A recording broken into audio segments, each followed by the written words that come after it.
নমস্কার। আজকে মেষ রাশিকে নিয়ে বলবো, সূর্যের রাশি পরিবর্তন নিয়ে। সূর্য মেষ রাশির ক্ষেত্রে তো কারক গ্রহ, পঞ্চম ঘরের অধিপতি মেষ রাশি। তো সূর্যের এই যে পরিবর্তনটা আছে, এটা কিন্তু হবে হচ্ছে মকর রাশিতে। মকর রাশি বলতে দশম ঘরে, আর দশম ঘরে সূর্য কিন্তু দিকবলি হয়ে যায়। এবং পঞ্চমপতি কর্মের ঘরে কেন্দ্রে অবস্থান, তো এখানটাতে কেন্দ্র ত্রিকোণ রাজ্য তৈরি হচ্ছে। তো যাই হোক, সূর্যের পরিবর্তনে মেষ রাশির কী রকম প্রভাব পড়বে, কোন দিক থেকে লাভবান, কোন দিক থেকে বিশেষ সাবধান, কোন বিশেষ উপাচার করবে, এগুলো সমস্ত কিছু আজকের ভিডিওতে তুলে ধরবো। তো অনুষ্ঠানটি শুরু করার আগে সবার প্রথম বলি, এটা গ্রহের গোচর এবং চন্দ্ররাশি অনুসারে আলোচনা করা হচ্ছে, কারো কোনো রকম ব্যক্তিগত কুষ্টি দ্বারা আলোচনা নয়। এবং তার সাথে বলবো, যদি অনুষ্ঠানটি ভালো লাগে তাহলে লাইক শেয়ার কমেন্ট অবশ্যই করবেন, তার সাথে সাবস্ক্রাইব করবেন। আপনারা সাবস্ক্রাইব করলে বিশেষভাবে অনুপ্রাণিত হই। তো যাই হোক, সূর্যদেবের এই পরিবর্তন, সূর্য তো দিকবলি অবস্থায় থাকছে এবং বর্তমানে মেষ রাশির আবার 7.5ও চলছে। তো এই অবস্থাতে সবার প্রথমেই দেখতে হবে যে সূর্য যে মকর রাশিতে অবস্থান করছে, এখানটাতে শনির সাথে কীরকম সম্পর্ক। শনির সাথে যদি খারাপ সম্পর্ক হয় তাহলে কিন্তু অতি শত্রু ব্যবহার হবে, অতি শত্রু ব্যবহার হবে কিন্তু। আর যদি শনির সাথে তৎকালীন মিত্রতা বা তৎকালীন কোনো মৈত্রী সম্পর্ক উঠে আসে, তাহলে কিন্তু এই সূর্যদেব এখানটাতে মেষ রাশিকে তার এই গোচরকালে অনেক কিছুই দিক থেকে উন্নতির দিকে নিয়ে যাবে। এটা হচ্ছে সব থেকে বড় কথা। এবং তারপর দেখতে হবে যে যে নক্ষত্রগুলোতে সূর্যদেব অবস্থান করবে, 3টি নক্ষত্র এখানটাতে নিজের নক্ষত্র পাচ্ছে, উত্তরাষাঢ়া, শ্রবণা, চন্দ্রমান নক্ষত্র, এবং তার সাথে আবার মঙ্গলের নক্ষত্র অর্থাৎ রাশির অধিপতির নক্ষত্র পাচ্ছে। এগুলোও দেখতে হবে প্রত্যেকটি নক্ষত্র কীরকম প্রভাব দিবে, কোন দিক থেকে বিশেষ সাবধানে থাকতে হবে, সেগুলোও কিন্তু বলবো। তো মকর রাশিটা কি চর রাশি, তার মধ্যে পৃথিবী তত্ত্ব রাশি, আর শনি হচ্ছে কি বায়ু তত্ত্ব, আর এদিকে হচ্ছে সূর্য অগ্নি তত্ত্ব।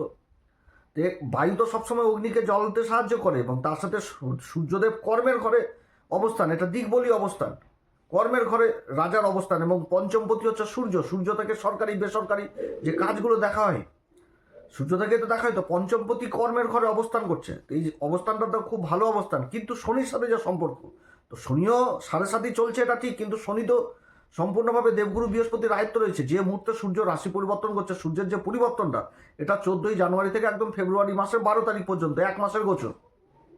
এই গোচরকারে সূর্য মকর রাশিতে অবস্থান করছে, যার অধিপতি শনি এখন বর্তমানে 7.5 চলছে। নিজের বলছি, দেবগুরু বৃহস্পতি নক্ষত্র পূর্বা ভাদ্রপদে রয়েছে। 20 তারিখে আবার নিজের নক্ষত্রে অবস্থান করবে, কিন্তু রাশিটা তো দেবগুরু বৃহস্পতির রাশি, মীন রাশিতে অবস্থান করছে। এবং দেবগুরু বৃহস্পতি মেষ রাশির ক্ষেত্রে কারক গ্রহ। দেবগুরু বৃহস্পতি আবার মিথুন রাশিতে অবস্থান করছে, বুধের রাশিতে। এবং এই সময়কালে বুধ আর মঙ্গলের জুটিই রয়েছে ভাগ্যের ঘরে।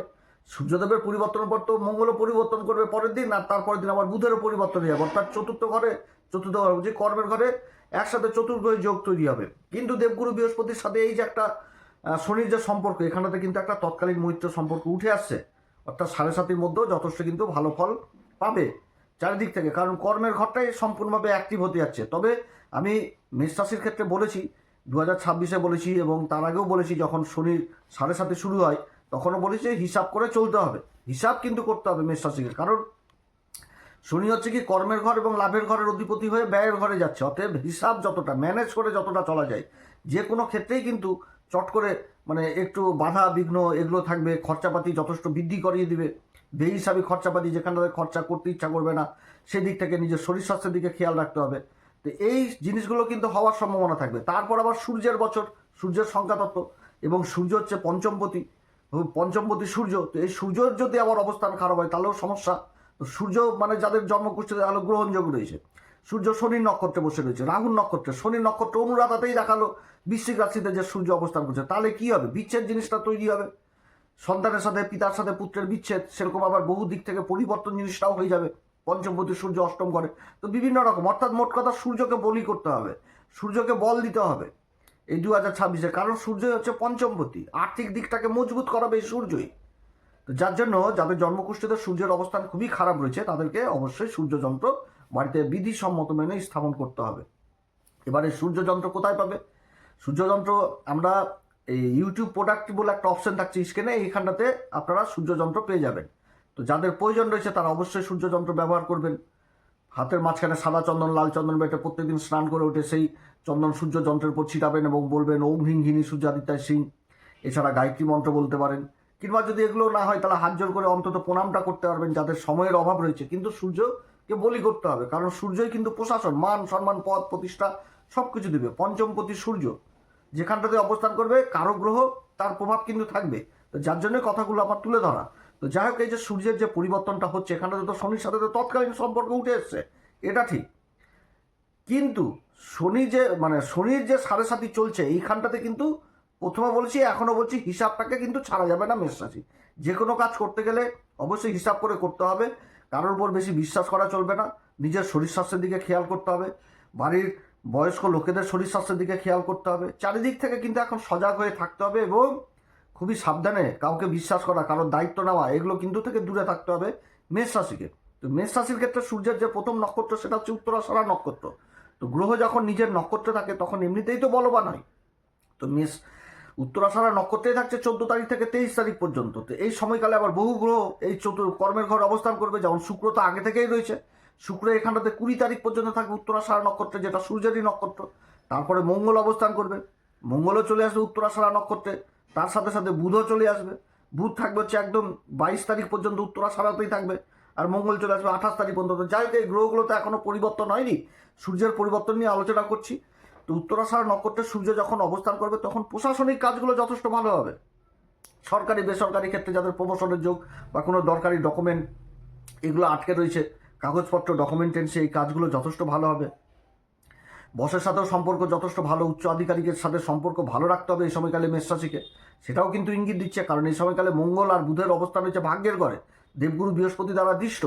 তো ভাগ্যের ঘরে অবস্থান, কর্মক্ষেত্রে ভাগ্যের সঙ্গ যথেষ্ট পাবে। কিন্তু যেখানটাতে কাজ করছে, যে অফিসে হোক বা যার আন্ডারে কাজ করছে, সেই আধিকারিকের সাথে সম্পর্ক ভালো রাখতে হবে। অর্থাৎ মেষ রাশিকে কিন্তু এই সময়কালে বুঝতে হবে যে কোনো রকম গান্ধীগিরিও চলবে না, আর কোনো দাদাগিরিও চলবে না, চলবে শুধু কি চাপলুসিগিরি। অর্থাৎ যার আন্ডারে কাজ করছি তার সুরে সুর মিলিয়ে চললেই যথেষ্ট ভালো উন্নতি এবং হবে এই সময়কালে। যে বহুদিন ধরে কোনো কাজ হচ্ছিল না, কোনো একটা শোয়ের ব্যাপার ছিল বা ডকুমেন্টেন্সিতে কোনো এগোচ্ছিল না, সেই কাজগুলো হবে। কিভাবে? যে নিজেকে তার সাথেই সঙ্গ দিতে হবে, তার কথা শুনতে হবে, তার অধিকারকে রক্ষা করতে হবে, সম্মান করতে হবে, সেই জিনিসগুলো বুঝাচ্ছে। সেটা কি উচ্চ আধিকারিকের সাথে। এবার কেউ হয়তো বেসরকারি ফার্মে কাজ করছে, তো বেসরকারি যে উচ্চ আধিকারিক রয়েছে তার সাথে সম্পর্ক এই সময়কালে ভালো রাখতে হবে, চাপলুসিগিরি করতে হবে একটু বেশি করে, একটু খাতির যত্ন করতে হবে, সুনাম সুখ্যাতি এগুলো করতে হবে, তাহলে কিন্তু কাজ যথেষ্ট ভালো হবে এই সময়কালে, তাহলে যথেষ্ট ভালো হবে। এই শনির ঘরেও কিন্তু সূর্য এখানে ভালো অবস্থান করবে এবং শুক্রও থাকছে, তার সাথে আবার মঙ্গল বুধও ঢুকবে। এগুলো জিনিসগুলো যথেষ্ট ভালো হবে। এবং গোপনে গোপনে যে কাজগুলো হয় আর কি, বহু কাজ রয়েছে গোপনে, যেগুলো সমাজের সামনে উঠে আসে না, সেই কাজগুলোও কিন্তু হবে ধরাধরির মাধ্যমে। এটাও মেষ রাশির ক্ষেত্রে কিন্তু বুঝাচ্ছে এই সময়কালে উত্তরাষাঢ়া নক্ষত্রে। তবে উত্তরাষাঢ়া নক্ষত্রে গন্ডগোল অশান্তি এগুলো থেকে কিন্তু দূরে থাকতে হবে, মনোমালিন্য, একটু তো ইগো ভাব। কারণ সূর্য কর্মের ঘরে থাকছে, নিজের নক্ষত্রে, এখানটাতে কিন্তু সম্মান, মান সম্মান, এগুলো একটু ইগোতে ঠেস, আমি করব কেন, যাব কেন, আমি তার পাশে বসবো কেন, এগুলো কিন্তু আসবে। অতএব এগুলো থেকে কিন্তু মেষ রাশিকে দূরে থাকতে হবে। কারণ কর্মের ঘরে শনির কর্মের ঘরে সূর্যের অবস্থান, আর শনি কিন্তু অবস্থান করছে সেই দ্বাদশ ঘরে। অতএব কিন্তু ব্যয় ঘটিয়ে দিবে, মান সম্মান পদ প্রতিষ্ঠা নিয়ে কিন্তু টানা হেসা চলবে। অতএব সেইগুলো জায়গা ভুল করেও কিন্তু কল্পনাতে নিয়ে আসা যাবে না। মোট কথা, নিজের কাজকে হাসিল করার জন্য কাউকে যদি একটু খেসামতি করা হয়, সেটা করতে হবে মেষ রাশিকে এই সময়কালে, এটা কিন্তু বুঝতে হবে। এবং তার সাথে ছল চাতুরি, বেইমানি, এগুলোও কিন্তু করা যাবে না। এবার এরপরে যে নক্ষত্রটা পাচ্ছে সেটা শোভনা নক্ষত্র পেয়ে যাচ্ছে। শোভনা নক্ষত্রে থাকবে একদম ফেব্রুয়ারি মাসের 6 তারিখ পর্যন্ত সূর্য। তো শোভনা নক্ষত্র চন্দ্রমান নক্ষত্র, কর্মের ঘরে অবস্থান করছে, আর কর্কট রাশিকে দেখছে চন্দ্রমা, কর্কট রাশি।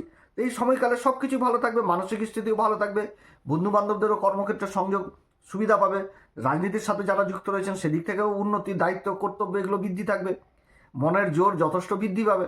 আবার একটুতে ক্রোধীও হবে, রেগে যাবে চট করে, মাথা গরমও করবে। কারণ জলতত্ত্ব চন্দ্রমা, তার নিচে অগ্নিতত্ত্বের অবস্থান, অতএব কিন্তু গরমই হবে। কোথায়? কর্মক্ষেত্রেও হবে, কর্মক্ষেত্র হওয়ার সম্ভাবনা থাকবে যে একটুতে মাথা গরম হয়ে গেল। এগুলো করা কিন্তু যাবে না মেষ রাশি। এবং এই সময়কালে মায়ের সাথেও কিন্তু, মায়ের শারীরিক দিক থেকে একটু হলেও কিন্তু অসুবিধা থাকছে এই মেষ রাশির। অতএব পিতা মাতা উভয়ের শরীর স্বাস্থ্যের দিকে যথেষ্ট খেয়াল রাখতে হবে। বাড়িতে বয়োজ্যেষ্ঠ লোকেদের দিকে খেয়াল রাখতে হবে, যাদের চোখের সমস্যা রয়েছে, অস্থিজনিত সমস্যা রয়েছে, এগুলো দিক থেকে কিন্তু সাবধান।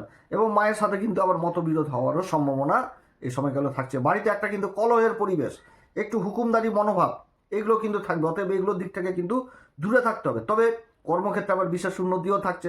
যারা জায়গা জমি সংক্রান্ত সেল পারচেসের কাজের সাথে যুক্ত রয়েছেন, ভূমি সংক্রান্ত কাজের সাথে যুক্ত রয়েছেন, সেই কাজগুলোও কিন্তু যথেষ্ট ভালো হবে, খুবই ভালো হবে এই সময়কালে। লিকুইড জাতীয় ব্যবসার সাথে যারা যুক্ত রয়েছেন, সেই কাজগুলো যথেষ্ট। মোট কথা, শোভনাতেও ভালো ফল দিবে, তবে এদিক থেকে বিশেষভাবে সাবধান। তারপরে যে নক্ষত্রটা পাচ্ছে 7 ফেব্রুয়ারি থেকে 12 ফেব্রুয়ারি পর্যন্ত ধনিষ্ঠা নক্ষত্রে, মঙ্গলের নক্ষত্র, অর্থাৎ মঙ্গলের নক্ষত্রে অবস্থান করবে, রাশির অধিপতি মঙ্গল, মঙ্গল হচ্ছে কি সেনাপতি, সূর্য হচ্ছে রাজা, তাহলে সেনাপতির নক্ষত্রে অবস্থান করবে এবং এই সময়কালে বহু আবার পরিবর্তন হয়ে যাবে। যেরকম শুক্র আর বুধ, শুক্র আবার রাশি পরিবর্তন করে নিবে হচ্ছে 5 তারিখে, আর বুধ পরিবর্তন করে নিবে হচ্ছে 3 তারিখে, রাশি পরিবর্তন হয়ে যাবে, চলে যাবে হচ্ছে রাহুর সাথে জুতি করে নেবে কুম্ভ রাশিতে যে। আর এই সময়কালে সূর্য আর মঙ্গল কিন্তু এই দশম ঘরেই অবস্থান করবে।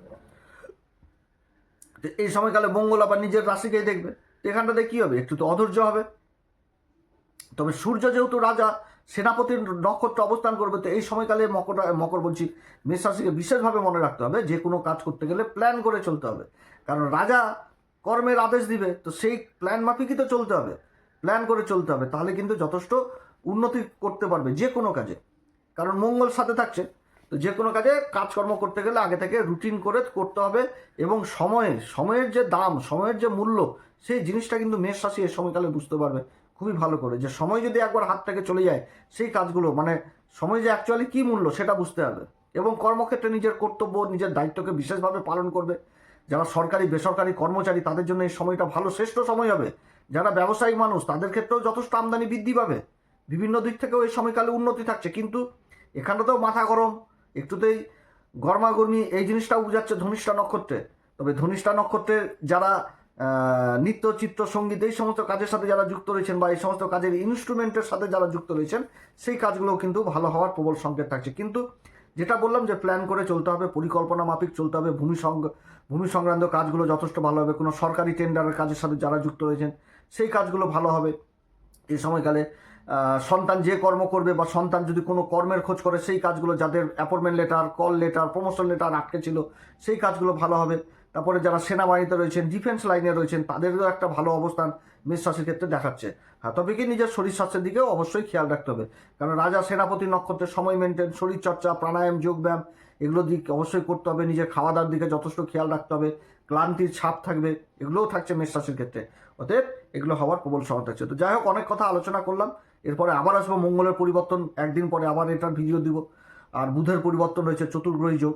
আপনারা সবাই ভালো থাকেন। এই সময়কালে অবশ্যই হনুমান চল্লিশা, বজ্রংবান, শ্রীরাম সীতার প্রণাম মন্ত্র সহকারে পাঠ করবেন।